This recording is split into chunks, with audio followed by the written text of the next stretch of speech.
ರಾಜನವರ ಬಗ್ಗೆ ನಿಮಗೆ ಚರ್ಚೆ ಮಾಡ್ತಿದ್ದಾರೆ, ನಮ್ಗೆ ಮಾತಾಡ್ಲಿಕ್ಕಿದೆಯಾ? ಮಾತನಾಡಬಾರ್ದು ಅಂತೇಳಿ ನಮ್ಮ ಪಾರ್ಲಿಮೆಂಟರಿ ಮಿನಿಸ್ಟ್ರು ಕೂಡ ಪ್ರಸ್ತಾಪ ಮಾಡಿ ಹೇಳಿದ್ದಾರೆ. ಮುಖ್ಯಮಂತ್ರಿಗಳು ಬರ್ತಾರೆ, ಅದ್ರ ಬಗ್ಗೆ ಏನಿದೆ ಅಂತ ಹೇಳ್ತಾರೆ. ಆದರೆ ಅಶೋಕ್ ಅವರು ವಿರೋಧ ಪಕ್ಷದ ನಾಯಕರವರು, ಅವರು ನೀವು ಹೆಂಗೆ ಕೂತಿದ್ದೀರಾ, ಇಲ್ಲಿ ಹೆಂಗೆ ಕೂತಿದ್ದೀರಾ, ನೀವು ಸೀಟ್ ಅಲಾಟ್ ಮಾಡಿದಿರಿ, ಸೀಟ್ ಅಲಾಟ್ ಮಾಡಿ ಸೀಟಲ್ಲಿ ಕೂತಿ ಅದನ್ನು ಪ್ರಶ್ನೆ ಮಾಡುವಂಥ ಕೀಳು ಮಟ್ಟಕ್ಕೆ ನೀವು ಹೋಗಬಾರ್ದು ಅಂತಕ್ಕಂಥದ್ದು ನೀವು ಅದನ್ನು ಅರ್ಥ ಮಾಡ್ಕೋಬೇಕು. ಹೆಂಗೆ ಕೂತಿದ್ದೀರಿ ನಾಚಿಕೆ ಇಲ್ವಾ ನಿಮಗೆ ಅಂದರೆ ನನಗೆ ನಾಚಿಕೆ ಅಲ್ಲ. ಅಂತಹ ಕೀಳು ಮಟ್ಟದ ಮಾತುಗಳನ್ನು ಆಡ್ತಿರಲ್ಲ, ನಿಮಗೆ ನಾಚಿಕೆ ಆಗಬೇಕು ಅಂತ. ಅದರಿಂದ ಸನ್ಮಾನ್ಯ ಅಧ್ಯಕ್ಷರೇ, ಅದಿಲ್ಲ, ಅದು ಆಗಲಿ. ಈಗ ನಾನು ರಾಜೀನಾಮೆ ಕೊಟ್ಟಿದ್ದೀನೋ ಬಿಟ್ಟಿದ್ದೀನೋ, ನನ್ನ ರಾಜೀನಾಮೆ ಯಾರು ಕೇಳೋರೆ, ಯಾರು ಬಿಟ್ಟವ್ರೆ, ಯಾರಿಗೆ? ಈಗ ಅಧ್ಯಕ್ಷರೇ, ಮುಖ್ಯಮಂತ್ರಿಗಳು ಬಂದ ನಂತರ ಅವರು ಸ್ಟೇಟ್ಮೆಂಟ್ ಮಾಡ್ತಾರೆ ಅಂತೇಳಿ ನಮ್ಮ ಸಂಸದೀಯ ಸಚಿವರು ಹೇಳಿದ್ದಾರೆ. ಅದಕ್ಕೆ ಬದ್ಧನಾಗಿರ್ತೀನಿ. ಆಯ್ತು, ಮತ್ತೆ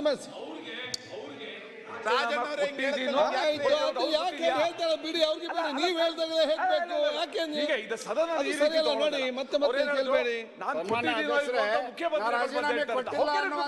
ಅವ್ರಿಗೆ ಪಾಸಿಬಲ್ ಅದು, ಅವ್ರಿಗೆ ನೀವೇ ಚರ್ಚೆ ಮಾಡ್ತೀರಿ.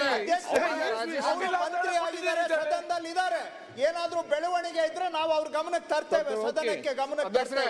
ರಾಜಣ್ಣ ಅವರೇ ಒಂದ್ ನಿಮಿಷಕ್ಕೆ ರಾಜಣ್ಣ ಅವರು ಅಲ್ಲ, ಒಂದೇ ನಿಮಿಷ. ರಾಜಣ್ಣ ಅವರೇ, ನೀವು ನಾಚಿಕೆ ಆಗಲ್ವಾ ಅನ್ನೋ ಪದನ ನಾನು ಹೇಳಿಲ್ಲ, ಬಳಸಿಲ್ಲ.